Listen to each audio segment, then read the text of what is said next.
boa noite. Olá, boa noite. Começa agora o Repórter Brasil. E estes são os destaques de hoje.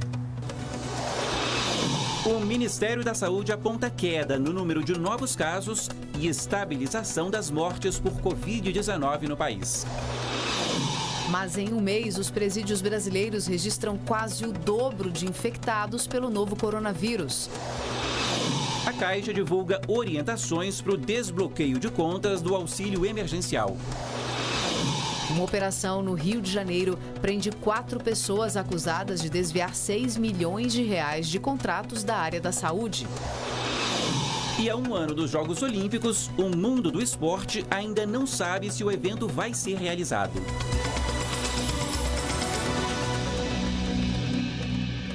Quem tem direito ao auxílio emergencial e teve a conta digital bloqueada pode pedir o desbloqueio a partir de hoje. Veja agora o que fazer para voltar a receber o dinheiro.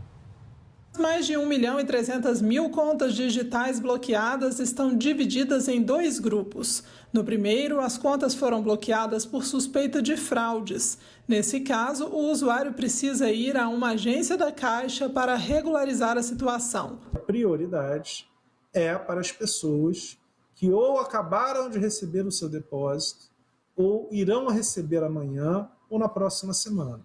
E a liberação é em até 15 minutos. Já as pessoas que receberem uma mensagem sobre inconsistência cadastral não vão precisar ir até as agências. Basta reenviar os documentos necessários por meio do próprio aplicativo do Caixa Tem, que a análise deve ser feita pelo banco em até 24 horas. A ideia é evitar aglomerações. Segundo Pedro Guimarães, os bloqueios foram feitos de forma preventiva e sem danos aos cofres públicos. Do ponto de vista de quanto que houve de fraude efetiva, foi muito pequeno. Uma parcela muito pequena. A questão é que nós, antes de pagarmos, quando percebemos a fraude, bloqueamos a conta. Mais de 29 milhões de domicílios receberam auxílio emergencial no mês passado por causa da pandemia. A informação é do IBGE. A pesquisa divulgada hoje mostra que mais de 40% dos domicílios brasileiros receberam algum tipo de auxílio emergencial em junho. Isso representa 29 milhões e 400 mil famílias. Os números registrados são maiores do que em maio, quando 38% ou mais de 26 milhões de domicílios foram atendidos. As regiões com os maiores percentuais de auxílios foram o Norte e o Nordeste. O valor médio nacional dos benefícios ficou em cerca de R$ 880. O número de novos casos de coronavírus caiu 11% nos últimos dias aqui no Brasil. É o que mostra o último boletim epidemiológico do Ministério da Saúde.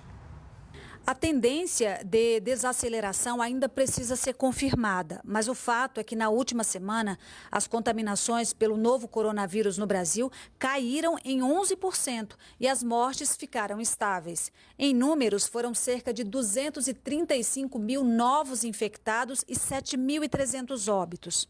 A maior parte desses infectados está concentrada em 3 estados, São Paulo, Minas Gerais e Bahia. E as mortes em São Paulo, Rio de Janeiro e Minas Gerais. O levantamento do Ministério da Saúde também mostra como a evolução da doença varia de região para região. O Sul foi a única região que apresentou aceleração da Covid-19. Em uma semana, as infecções aumentaram em 14% e os óbitos em 30%. Santa Catarina, Rio Grande do Sul e Paraná tiveram os maiores números de mortes. O Sudeste e o Centro-Oeste apresentaram redução dos casos e estabilização das mortes. Mesmo assim, Distrito Federal, Mato Grosso, São Paulo e Minas Gerais ainda preocupam.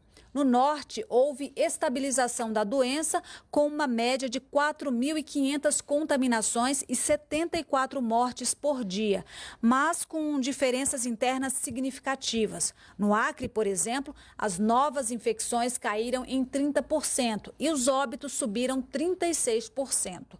O Nordeste reduziu os novos casos em 13% e as mortes em 6%.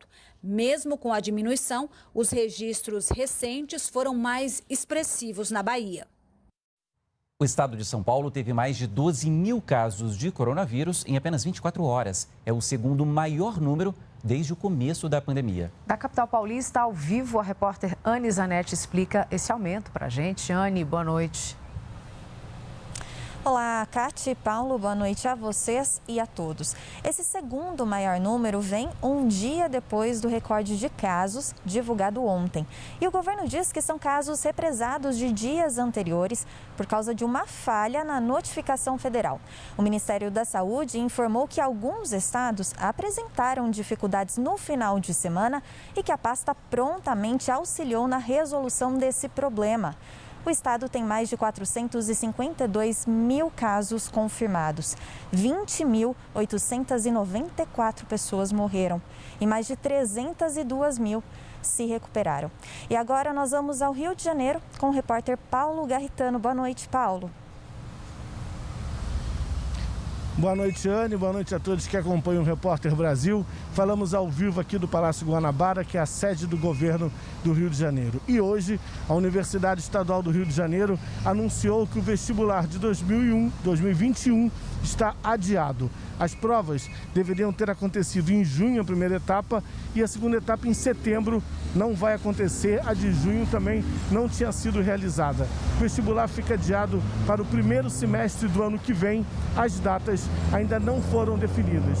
É bom lembrar que a UERJ não faz parte do Enem, tem um vestibular próprio. São 43 mil alunos com 200 cursos de graduação e pós-graduação. Vamos aos números do coronavírus no estado do Rio de Janeiro. São 151.482 casos, 12.468 pessoas perderam a vida, 129.896 pessoas se recuperaram.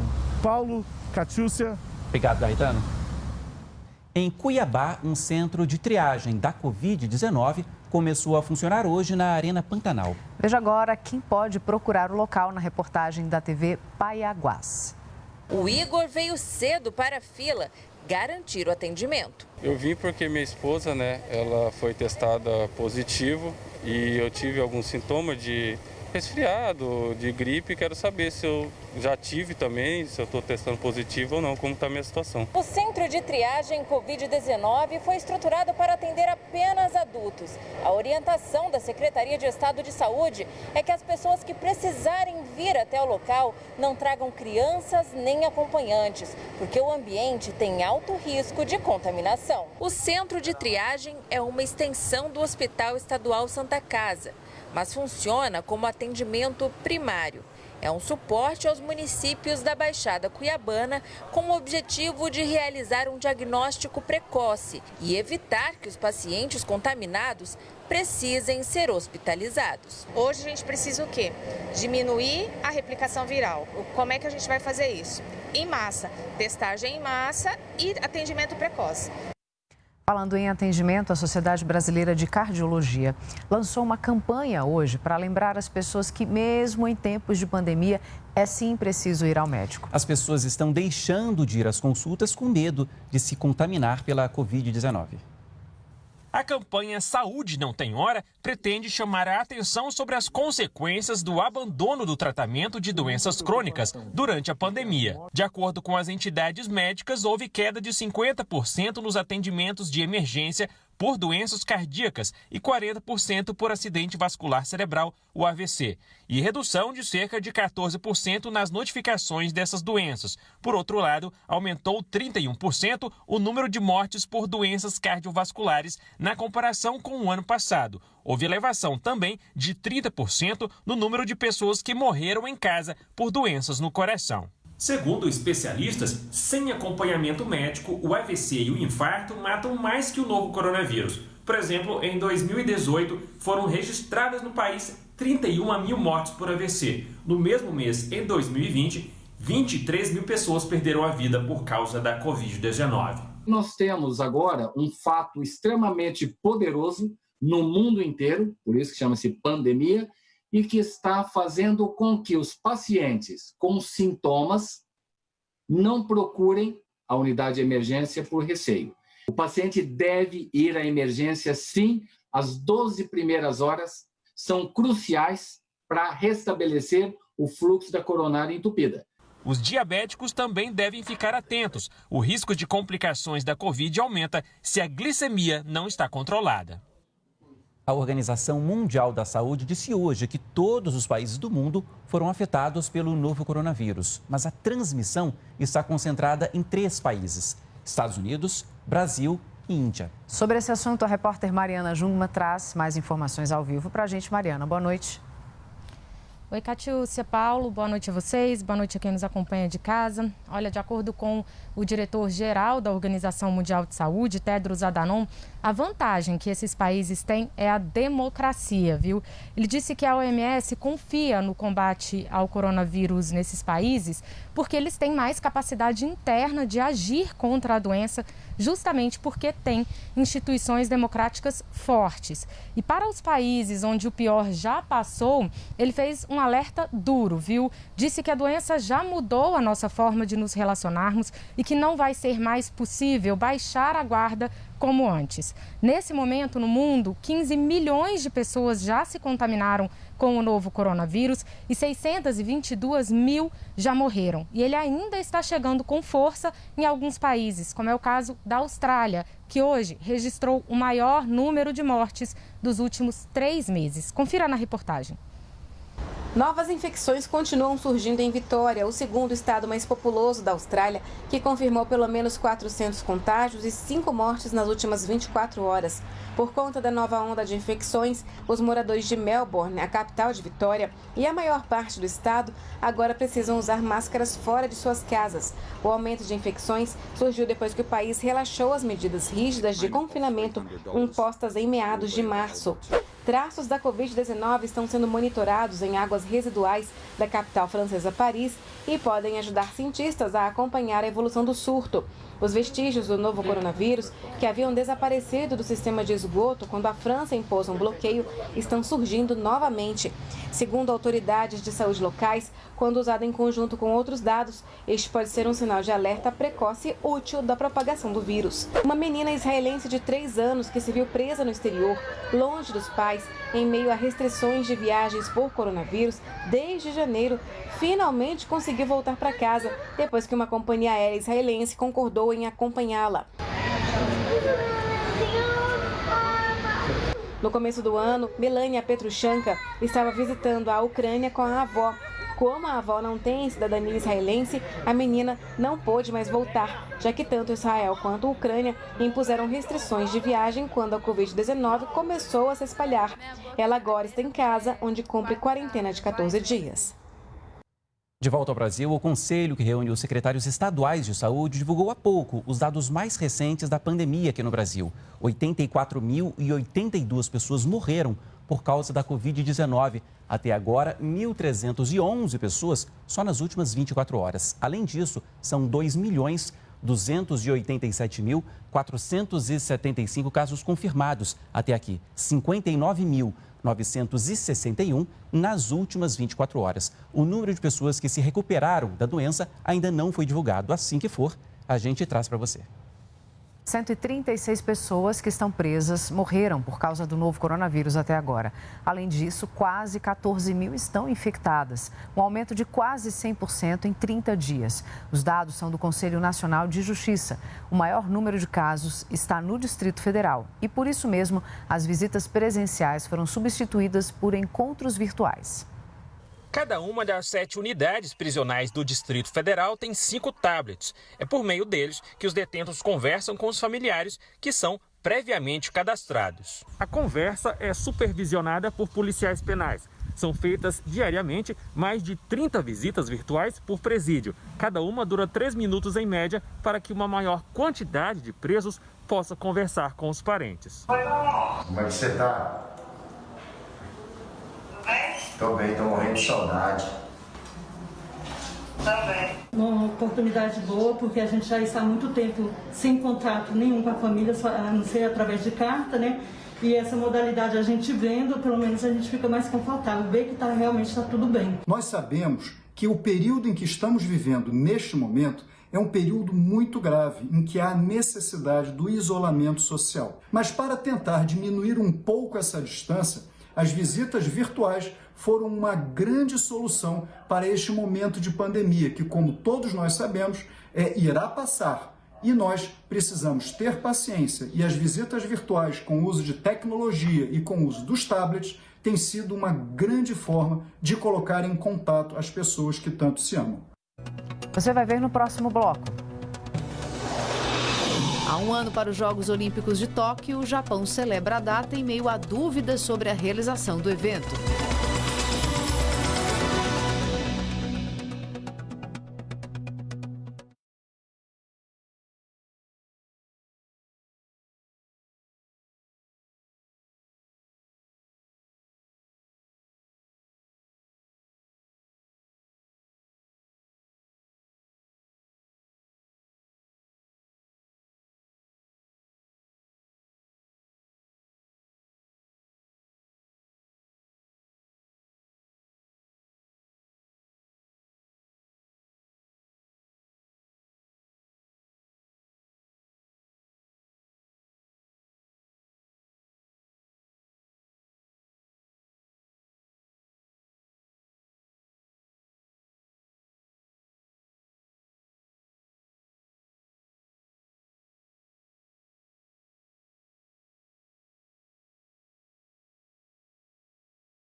Pelo menos 4 pessoas foram presas hoje numa operação contra uma organização social suspeita de fraudes na área da saúde. A entidade tinha contratos em 3 estados.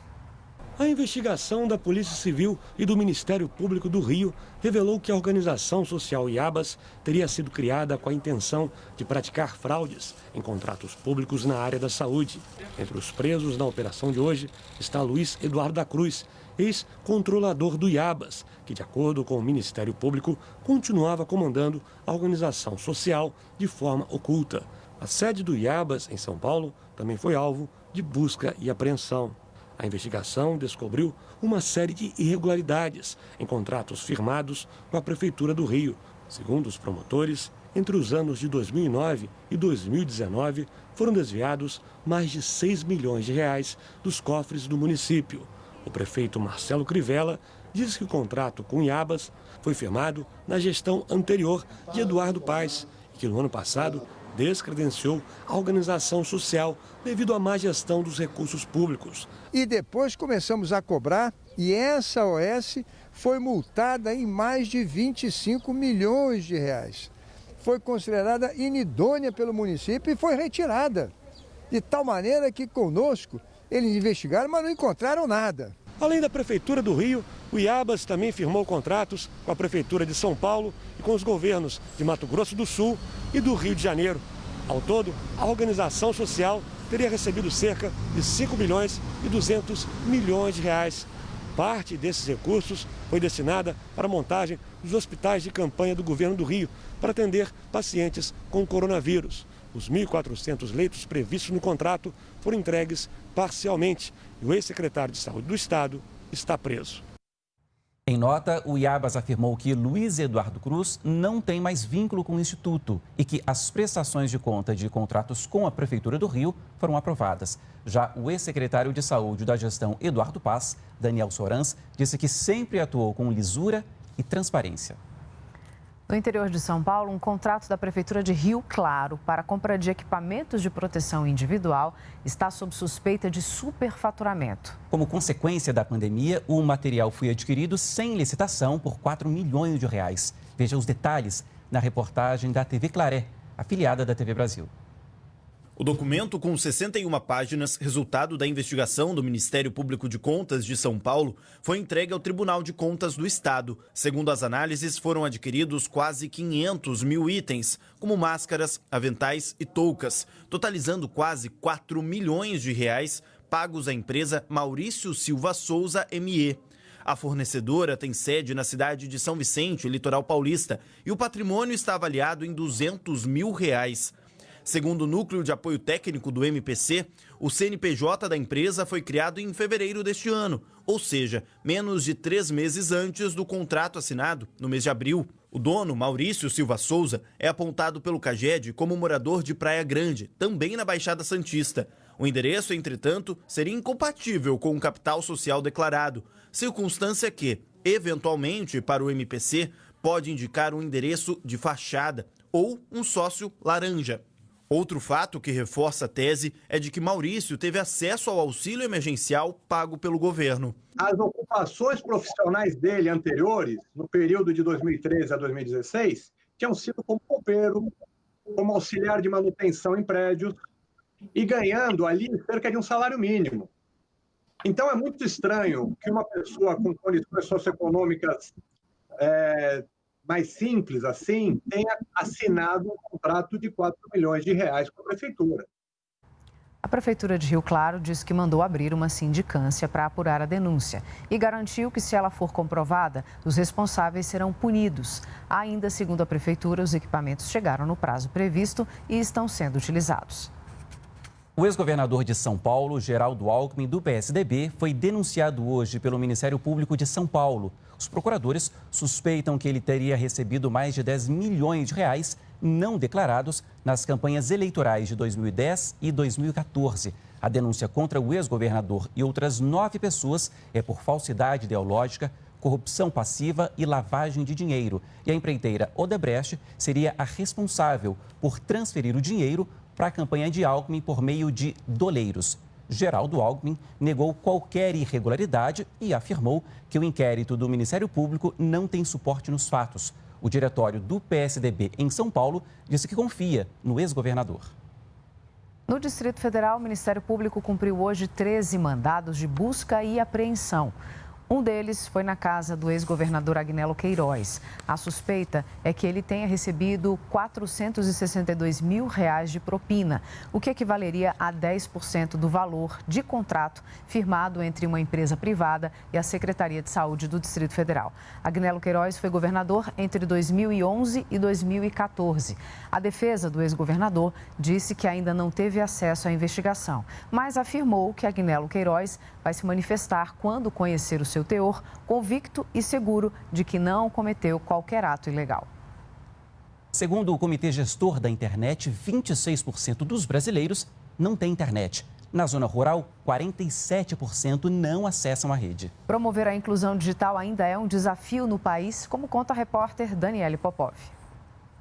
Essa manicure tem 5 filhos, 4 deles em idade escolar. Ela não tem acesso à internet e, nesse momento de pandemia, precisa se deslocar até a casa da irmã para que as crianças consigam realizar as atividades educativas. Eu espero que essa internet que está chegando para a gente agora, que venha melhorar mais, que vai ficar mais fácil, que eles vão ter mais acessibilidade às coisas, não vão ter tanta dificuldade, vai ficar mais fácil até mesmo quando as aulas voltarem ao normal, para poder estudar, para fazer uma atividade, para fazer pesquisas, para poder evoluir, né? Levar internet à população é um dos desafios do Ministério das Comunicações. Segundo o governo, é possível dar acesso à internet banda larga a pelo menos 80% das famílias brasileiras. Em entrevista exclusiva à TV Brasil e Voz do Brasil, o ministro Fábio Faria afirmou que vai buscar recursos e parcerias para vencer as barreiras da falta de acesso à internet. Iremos fazer e buscar dinheiro na economia, o que puder ser feito, parcerias com as teles, enfim. Iremos tentar vencer essa barreira aos poucos, não é fácil. É um desafio nosso, espero que nesses 2 anos a gente possa avançar bem nesse sentido. O Ministério da Educação divulgou no começo deste mês um programa para levar internet a estudantes universitários e de institutos federais de educação. Já o Ministério da Ciência e Tecnologia oferece internet banda larga a cidades e comunidades isoladas. Morreu hoje no Rio de Janeiro o músico Sérgio Ricardo. Ele tinha 88 anos e estava internado desde abril por causa da Covid-19. Nascido em Marília, no interior paulista, Sérgio Ricardo participou de momentos históricos da cultura brasileira. No início dos anos 60, ele esteve no show que apresentou a bossa nova ao mundo. Isso foi no Carnegie Hall, em Nova York. Na mesma década, marcou os festivais da canção aqui no Brasil, com belas canções e também por ter quebrado o violão depois de fortes vaias. Sérgio Ricardo gravou discos e criou trilhas sonoras para filmes do Cinema Novo. Além de músico, foi ator, diretor e escritor. Os Jogos Olímpicos e Paralímpicos de Tóquio foram os últimos grandes eventos esportivos adiados por causa da pandemia. Mas a realização dos Jogos no ano que vem ainda é cercada de dúvidas. Assim mesmo, o Japão celebrou o marco de 1 ano para o início da Olimpíada. O Estádio Nacional de Tóquio foi palco para a cerimônia. O fogo olímpico reapareceu no centro da arena. Sozinha no gramado, a nadadora japonesa Hikaku Ike recitou uma mensagem de esperança. O Comitê Olímpico Internacional demorou, mas deu o braço a torcer e ainda em março adiou a competição para 2021. Agora, pela segunda vez no mesmo ciclo, falta 1 ano para a Olimpíada. O COI manteve os patrocínios e a programação dos Jogos foi transferida para datas semelhantes no ano que vem, mas a um custo alto. Segundo dados de uma revista japonesa, o adiamento custou 13 bilhões de reais em revisão de contratos. Tudo o que envolve a organização dos Jogos continua repleto de incertezas, a começar pela própria realização da Olimpíada. Afinal, a vacina para a Covid-19 ainda não é uma realidade. O presidente do COI, Thomas Bach, se mantém otimista. Segundo ele, os Jogos serão o primeiro grande evento mundial no pós-coronavírus. O Comitê Olímpico do Brasil, um dos primeiros a pedir o adiamento dos Jogos, agora vê a situação com outros olhos. Já tivemos momentos em que eu diria que foi pior a sensação. Hoje eu digo que a sensação é de muita confiança que vai ter. Se tivesse colocado um percentual, talvez há um mês atrás ele era de 60%. Hoje eu digo que é de 90% de chance de acontecer. Se isso se concretizar, a discussão passa a ser outra. A última visão que a gente tem da Olimpíada veio dali, com milhares de pessoas acompanhando a cerimônia de encerramento dos Jogos do Rio, no Maracanã. Hoje a ideia de uma reunião desse tamanho, algo tão ligado ao espírito olímpico, parece um sonho ainda distante. Os atletas sim estariam lá, com todos os protocolos à disposição. Mas e os fãs? Vão poder viajar para Tóquio? A Olimpíada teria outra cara. Se por acaso a gente pode ser que não tenha público nos Jogos Olímpicos, por outro, podemos ter mais tecnologia do que nunca, engajando ainda mais torcedores do que nós tínhamos presentes nos estádios.